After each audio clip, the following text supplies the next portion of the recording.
I really like Jake a lot, you know, but once he's in that ring, he has to fight like his life is dependent on it, because it will be.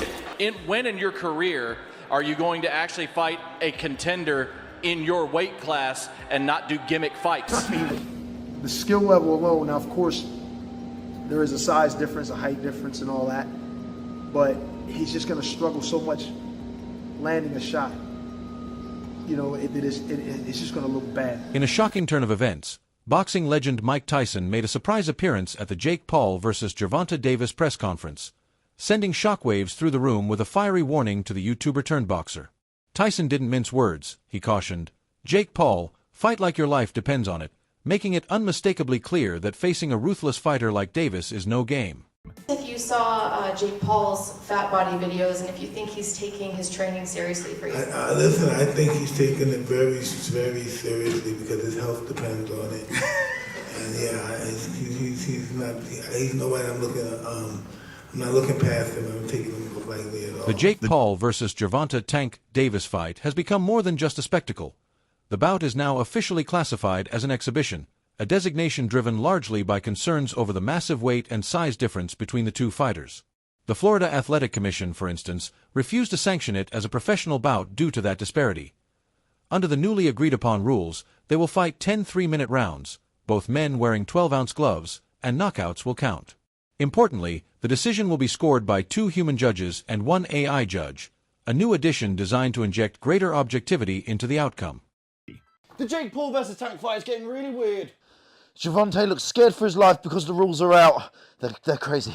Oh, so everyone thought that the fight was at 190. Instead it's at 195, and this weight difference is scaring the life out of little Tank. Over 10 3-minute rounds. I said it was 190. The next dispute comes with the gloves. Little Tank is used to fighting in 8-ounce gloves. Baby glove. This fight will be in 12. Hands might be too small. Oh, so Tank just fought in a 12 3-minute round fight against Roach. Yes, and now he's fighting in 10 3-minute rounds, which isn't too bad. Well done, Jake. Exhibition though, can he win? Yes, he can actually win. It will be overlooked by 3 sanctioned judges. So he can actually still win and knock him out. But here's the trick. It's body punches only. And there's a reason. That's because Tank said, look, this is a bit unfair. I don't want to punch up. I want to punch at my head height. Where does it fall? At Jake Paul's belly. Oof. So apparently we've heard there's no knockdown rules, but aside from that, it's a pretty well-rounded fight. Oh yeah, and there's some drug testing involved. But Jake Paul for the win. Reports now suggest that Gervonta Davis has bulked up during training camp and is currently walking around at close to 160 pounds, despite never having officially competed above the lightweight limit of 135 pounds. This upward shift, though still shy of 160, brings him closer to the catchweight agreed upon for his exhibition bout with Jake Paul. The added mass could enhance his punch resistance and power, making him a far more dangerous and unpredictable opponent. Gervonta Tank Davis, is my prediction that Gervonta Tank Davis is going to weigh in on the night of the fight against Jake Paul, knocking on 160 pounds. Don't be surprised if he's 157 pounds, something like that. You guys see this footage? Look at Tank. Now, if you know what you're looking at, the guy must be around 150 right now, 153, something like that. And you can really tell when he's sideways. When you look at him sideways and see the depth. See, from the front view, you can't really tell. But when he turns sideways, the guy is a wrecking ball. He's literally a baby rhino out there. And I think that is the idea for him to bulk up and be a little powerhouse out there. And I'm all for it. I'm going to tell you in this video why I think that's the best thing for Tank and why I think he will be knocking on 160 pounds. Teddy Atlas believes that Gervonta Tank Davis is as close to a complete fighter as boxing has today. He praises Tank not only for his devastating power and finishing ability, but also for his counterpunching instincts, the way he sets traps, his control of distance, and his mental fortitude inside the ring. Atlas sees Davis as patient when necessary, deliberate in his actions, and always thinking 2 steps ahead, never merely relying on brute force.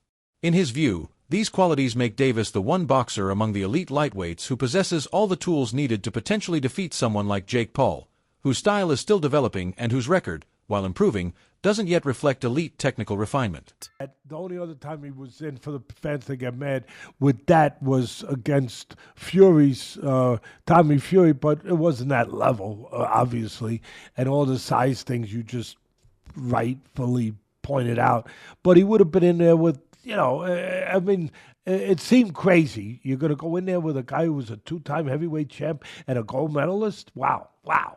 Even though the guy's, at a twilight part of his career, still. And you've given a lot of credit and props to Jake Paul on this show of helping get more eyeballs to the sport, but the way he takes it serious and goes about his approach and his work to this craft, that he does take it seriously. With that being said, when he announces Tank Davis, I'm getting tired of these gimmick fights and him loading the deck up. Whether it was Chavez Jr. or an old Mike Tyson, or we could go on with some of the UFC guys and the great Anderson Silva at 46 years of age. Tank Davis, great fighter, current fighter, world champion. We know how good he is. Been a top 10 pound-for-pound guy for you for the last few years now. But he's 5'5" and 135 pounds. This sounds like it would be a 195-pound fight, an exhibition. Wouldn't count on their records. Not a whole lot of other details other than it will be in November, and it sounds like in Atlanta. But I've said enough. I just want to hear your take. What do you make of this news with Jake Paul and Tank Davis? But, and I'm smiling a little bit. But back in the day, I love the 1800s, 1700s, my friend out there, 1700s, whatever. But I love the old-time fighters. They were catchweights. And there was guys like Sam Langford. I know Sam Langford shouldn't even be comparing him with this because... Despite Davis's superior skills and newly bulked-up physique, former super middleweight champion Carl Froch warned that Jake Paul's size and unorthodox power present a serious threat, one that Davis won't be accustomed to facing. Froch's concerns echo a wider unease within boxing circles. Many see this not as a genuinely competitive bout, but rather as a spectacle, a freak show, with questions lingering about both legitimacy and fighter safety. Just here at Los Naranjos in Viva, España, and I found out that Gervonta Davis is now fighting Jake Paul. So Jake Paul was supposed to be fighting AJ. Eddie Hearn announced 99% done, which we've just spoke about. What next for AJ? Potentially Jake Paul. But it now looks like that Jake Paul is fighting one of Anthony Joshua's legs. He's fighting Gervonta Davis, somebody who's a quarter of his size. I don't even know what's going on. Has Eddie Hearn been played? Let me know what you think. But the AJ fight with Jake Paul's finished. Gervonta Davis, fake Paul, November. I don't know what's going on in the world of boxing. This is an absolute joke. What next for AJ? We'll get into this, and there's so many questions I want to get into in the next episode, but hope you enjoyed this one. And yeah, just thought I'd give you a quick update because the news has just come in and I'm just trying to relax and play a bit of golf, and I can't. I've got to get it off my chest. I'm going to add it to this video. Hope you enjoy it. Don't forget, if you haven't already, hit like, share and subscribe to the best channel in the business, Froch on Fighting, and we'll see you very soon. Carl Froch has issued a stern warning regarding the safety risks surrounding the upcoming Paul versus Davis exhibition bout, emphasizing an estimated 65-pound weight gap between the two fighters. My name was mentioned at his press conference and he shit himself, and the fight was just absolutely fucking diabolical. Again, I've said before, he's not a professional boxer. He never will be. And he proved time and time again that he's not a professional fighter. So, Jake Paul, go on, piss off. I mean, I don't really take Jake Paul that serious. He can't really box. He can have a little fight, he can have a swing. He swings away, stands up straight, and he throws punches, but it's not professional boxing. Because when I watch him box, he's just so much wrong. It's just, everything's wrong. It's so bad. He's got leaky defence. He telegraphs his punches. Like, you put him in with someone his own size, who's a professional, and it's a mismatch. And you'll see that if he ends up fighting somebody. Tommy Fury, bless him, he's a pro boxer, but he's inexperienced. He's got no amateur pedigree. He's a raw novice, or maybe just above the raw novice. I was saying earlier, where would I put him in terms of levels? He'd do well to win a British title. He's at that sort of level. And then from British title to world level, it's like different worlds. It's like totally different. It's like a different sport. Following Jake Paul's convincing victory over Julio Cesar Chavez Jr., analysts have begun to question whether he is truly ready to face top 15 or top 20 fighters. While Emiliano Vargas has weighed in on whether Paul now merits those kinds of matchups, much of the boxing community remains cautious. Promoter Eddie Hearn, for instance, has argued that although Paul is moving in the right direction and could soon earn something like a WBC ranking, there are still many more established and accomplished fighters who deserve to be ranked above him. The ongoing debate highlights the growing tension between Paul's rising profile and the lingering doubts over whether his past opponents have truly tested his readiness for elite-level boxing. Shots at the end. Any of them hurt you? I just think Chavez didn't get started. That's the only thing. I mean, you can't win. I want to be world champion. Zerto looks slow as shit tonight. You can't win if you don't throw, you know, so it was kind of like the Ryan Garcia Rollies thing. You know, Rollies didn't, I mean, Ryan really didn't get started, so, you know. What do you think about how Jake looked and fought? You know what? You're very tough. If he sucked ass, he sucked ass, but he actually looks pretty good. There's people who walking in the gym, you can tell right away if they can box or not, so. He can box, he's selling out, you know, obviously this arena, and the only thing I can do is take a page out of his book and, you know, put it towards my showmanship, so. You think he's ready for someone like top 15, top 20? I mean, look, you know, he knows who to fight. Obviously, he's, you know, growing in his career. If he really wants to make a career, I wish him nothing but the best. But I just think that, you know, it's going to be a little longer until then. Thank you, I mean, appreciate it. Oh, give us an update about you. You got a date coming up. July 26th, Madison Square Garden. I'm ripped up, I'm ready to go. Ran with Manny Pacquiao yesterday, and you know, 15-0 on the way. Let's go, baby. Thank you, I appreciate it, man. My brother, appreciate it. Meanwhile, many veteran fighters and boxing purists have reacted strongly to the idea of Jake Paul being granted a WBC ranking, arguing that it risks undermining everything the sport stands for. Veteran heavyweight Derek Chisora has been among the most vocal critics. He insists that real boxers earn their rankings through years of hard work, proven records, and by defeating credible opponents. From Chisora's perspective, handing Paul a ranking spot merely for fame or promotional value is profoundly unfair to the fighters who have bled, sacrificed, and truly earned their place in the sport. The WBC have said they're going to give a cruiserweight ranking to the winner of this fight. Do you think they deserve one? I don't think so. I don't know why. It's hard enough for real athletes, for real boxers, to gain those rankings, and then suddenly this Solomon Tuesday decides to give double ranking because he's getting some greens in his, you know, in his back pocket. No, that is disgrace to boxing. Sports commentator Stephen A. Smith highlighted just how dramatic the size and pedigree gap truly is in the upcoming Jake Paul versus Gervonta Davis fight.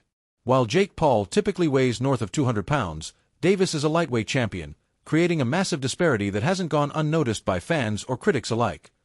Smith questioned whether promoting such mismatched, high-profile events does more harm than good for the sport of boxing, warning that spectacles like this risk turning the sport into mere entertainment rather than maintaining it as a stage for genuine competition.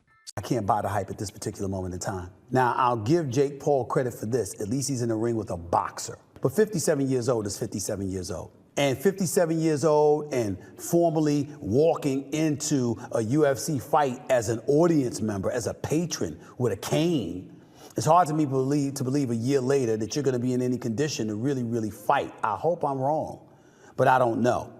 And if you're Jake Paul, here's what I want to say to you. It's Mike Tyson, that's fine. It's a money fight, I get you, and you want to make money. But at some point in time, if you keep telling us that you're taking boxing seriously and you want to be recognized as a big-time boxer / fighter, you're going to have to fight somebody closer to your age, who is a contender at the very least in the sport and who lives with it every single day. Could you please get in the ring with somebody? Pretty please, with sugar on top. I'm interested. Stephen A. Smith also delivered a sharp response following the controversial majority draw between Gervonta Davis and Lamont Roach in March. He emphasized the strength and credibility of Davis's impressive record, dismissing any suggestion that criticism was warranted. In Smith's view, Davis displayed true championship poise, refusing to waver in the face of doubt or dispute. His immediate willingness to accept a rematch was seen as the mark of a fighter confident in his abilities and determined to reaffirm his dominance at the highest level of the sport. Gervonta Davis might be every bit as box office as Maverick himself. As exciting, as electric, because this dude performs every time out, y'all. Wherever Davis goes, wherever he fights, fans justifiably follow. He's that special. And Davis is without a doubt one of the top 5 pound-for-pound fighters in the world right now. Don't you even doubt it. Stephen A. Smith argued that for an established and proven champion to face such an inexperienced or lower-level opponent could seriously damage his reputation. According to him, the matchup is far beneath Gervonta "Tank" Davis's level, which is why Smith stated that Tank should be ashamed of taking it. Smith also expressed strong disapproval of the growing trend of mismatched exhibition bouts, including the highly publicized Jake Paul versus Mike Tyson fight, saying he was saddened and even disgusted by the spectacle. Calling out the imbalance more bluntly, Smith emphasized the need for Jake Paul to face legitimate competition, not former athletes or stars past their prime. What are your thoughts on Smith's take?